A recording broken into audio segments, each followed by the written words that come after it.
Hello YouTube, welcome to my channel. Today let's look at leetcode39 combination sum. We're given a array with distinct integer candidates and also given a target integer.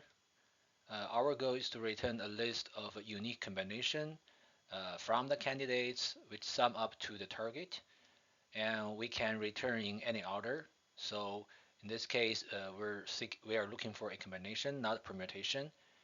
And then the same number can be chosen multiple times. This is actually important because we're gonna use the decision tree to construct this one. So if we are allowed to use same number unlimited time, that will affect how the decision tree grow. Let's look at the detail in the next slides.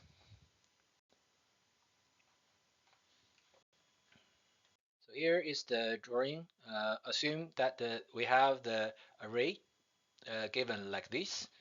Um, so the way how we grow the decision tree is like we're starting from a empty list there, and then because we are allowed to choose all the number infinite time, so every time when we grow from a leaf in this tree, we could have all the uh, elements appear here as one branch. So as you can see here, this is our starting point. Then we could actually have a 4 as a branch. Same thing apply to all the leaves. So starting from 2, we could have chosen we could have choose another 2 here, and then for this at this point we could actually even also choose another points here. So this is actually the way how we grow the tree. In order for us to solve this problem, my method is to utilize the target value, right? So if we start from 7, this is actually the target value we want to have first. So in the first level, when we don't have anything, our target is still 7, right? So this is actually the starting point. And assume we traverse along this line here, and then we realize the value we have here is 2. After this point, we could actually use the 7 minus 2 to have this 5 here.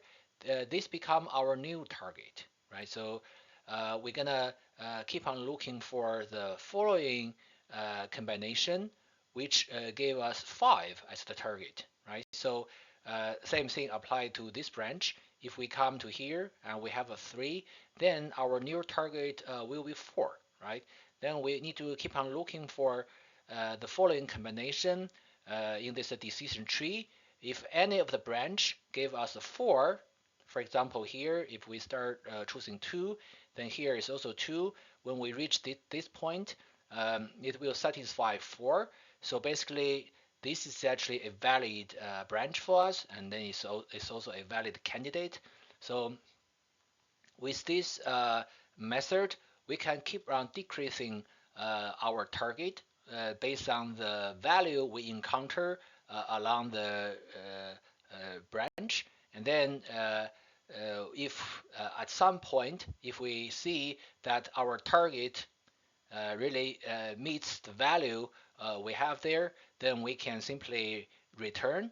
And the way how we do that is then we can concatenate all the ancestors in this traverse back to the root, and then this concatenated list will be one of our solution.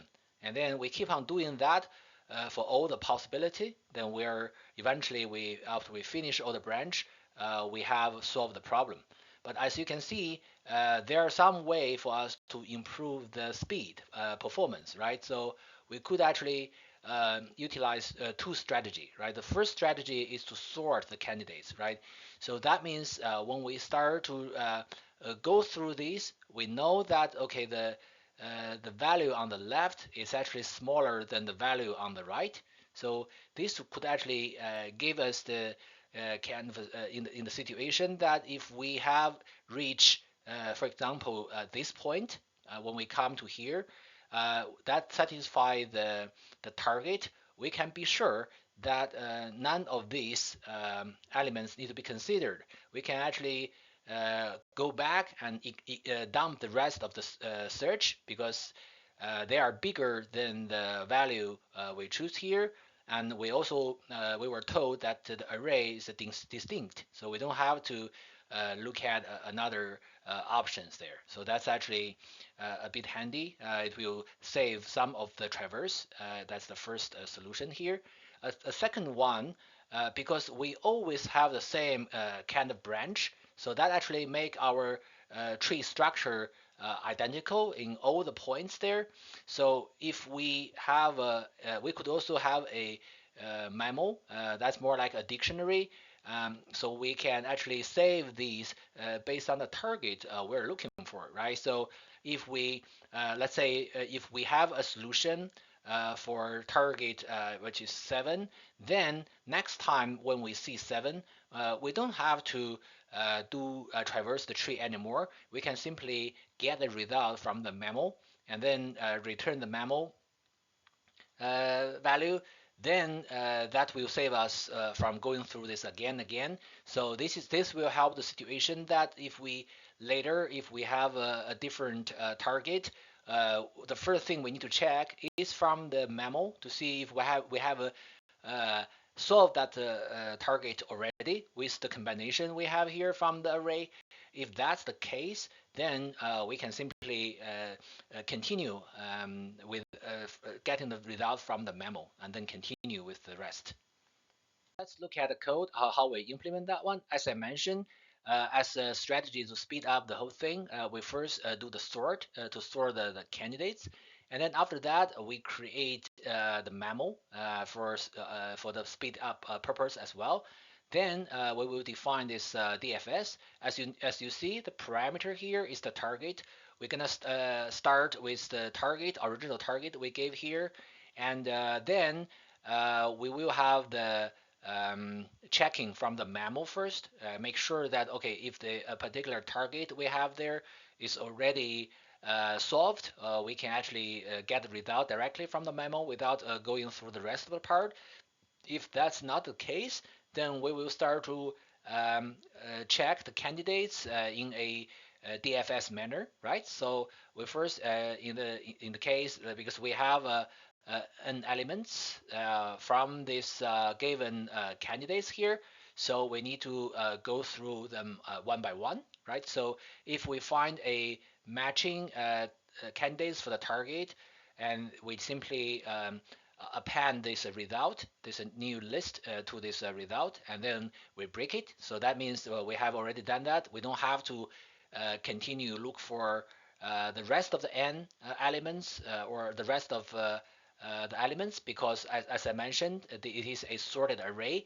If these elements satisfy our condition, we can be sure the rest of the elements will be bigger than what we want. We can simply ignore this part and then go back to the upper level. And if the candidates we have there is less than the target, that means we reach to a point, right? With this in this point, the candidates we have there is actually smaller than the than the target we want. This is the target, and this is actually the value. In this case, we actually have two options to go, right? So the first option is that we can keep on going deeper and then deeper to look for the matching one. Or another option is that we can continue horizontally to go to the next one and keep on looking. So this is actually exactly what we did here. If we notice that the target is the candidate is less than that, we first do the DFS. That means we go deeper and deeper to the next level to find the possible result in basically through the recursive way.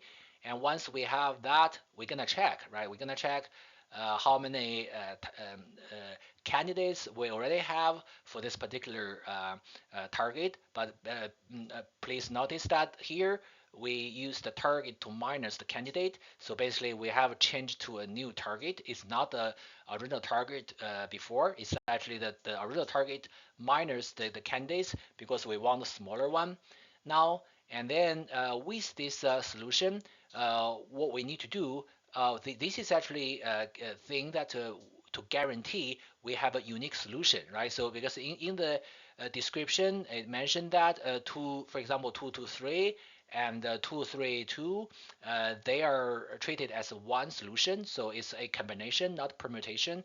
So the way for us to figure out whether we have the combination already is to sort it, right? Well, after sorting it, they will always be in the same order. Then we can actually check if the sorted result is already appear in the result. If that's appear there, if it's not there, then this is a valid option. Then we can actually append it there, right? So one thing is very important to notice is that you need to understand why here I'm using this way of construct the list rather than using the append. This is because if we use append, we will have the same objects here, and this same objects will actually pass to the as a reference to the other level of recursive call. That will make the result some other level will also append the unnecessary or unwanted elements into this result. So here we are using this immutable operation for the list, this kind of a concatenated way. So by doing that, because this is an immutable operation, in Python, this will create a copy for us automatically. So I have seen some people are using this one then called a copy function. That's equally the same, but to make it more handy, that using this concatenation will make things much easier, right? So this is the way how to do this. Once we finish that one, then we want to save the result into the target. So basically, this is the new target we got there, right? So this is actually our solution. And next time, if in a recursive way, if we see the same target, we could actually continue using that directly from the MIMO, right? So this is actually the point. Okay, that's all for today. Thank you for watching. See you next time.